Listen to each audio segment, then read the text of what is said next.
Hello, my lovely anatomists. Michelle Glass here. Thank you for joining me for a continuation of our digestive system. This video, we're going to take a look at two models that give us a nice overview, and then we'll have some videos going over particular structures. So taking a look here at the top, of course, we're able to see the oral cavity. We've, of course, swallowed into the oropharynx, laryngopharynx, and then the esophagus.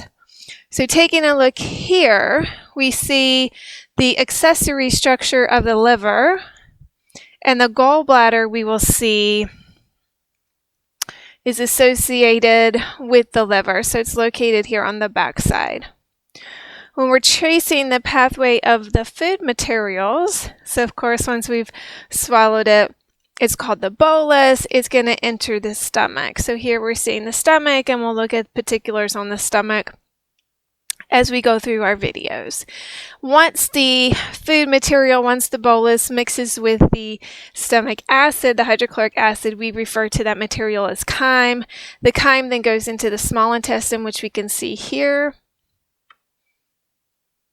and here. Small intestine is divided up into three regions. So this top region is the duodenum or duodenum. So I can remove my stomach. You can see a butter. Then this portion here would be jejunum, and then the latter portion and emptying into the large intestine here would be the ileum. Next, we can take a look at the large intestine. So we do see the vermiform appendix here. We see large intestine, or what can be referred to as colon. So here we call this the ascending colon, transverse colon, descending colon, and here it makes like an S shape, so we call that S shape a sigmoid colon.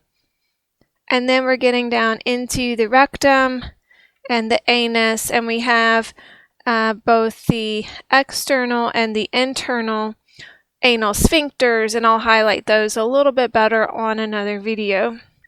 Taking a look back up here, we see also the accessory structure of the spleen, which we'll investigate in more detail in the future. I called it the wrong thing. This is the pancreas right here. This organ here is the spleen, which is, remember, part of the lymphatic system. Okay, next let's take a look at this model here, and I do like to show both because this does show us the organs in context with the thoracic and the abdominopelvic cavity, as well as, other structures. Just to make it a little easier, I'm going to take off these lungs right here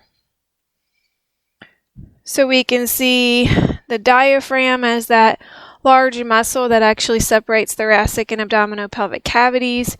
Here we see the liver as this really large organ right underneath the diaphragm. And again, when we do that dissection, we can see the placement of the gallbladder here on the back.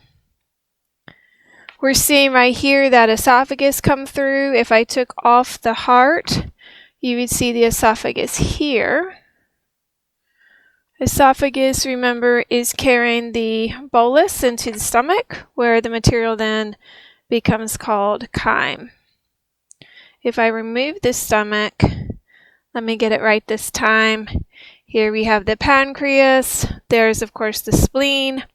So we're going to see stomach empties into the small intestine, but also the pancreas will have a pancreatic duct that will go into the small intestine. The top portion of small intestine, remember, is called the duodenum. Then we would have the jejunum, and a little bit further down we'd have the ileum. Notice that this model shows sitting on top what's called the greater omentum. This is part of our mesentery, which we'll talk about on our diagrams a little bit later.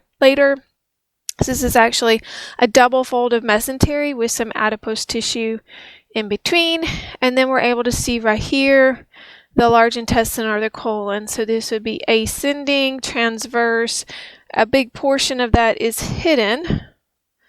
But if we do our dissection, here we can see the appendix. So this is the ascending. This is the transverse.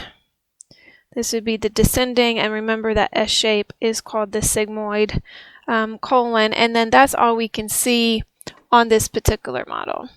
Stay tuned for some more videos looking at specific organs And then we will have a video at the end with the diagrams. As always, take care of yourselves and each other.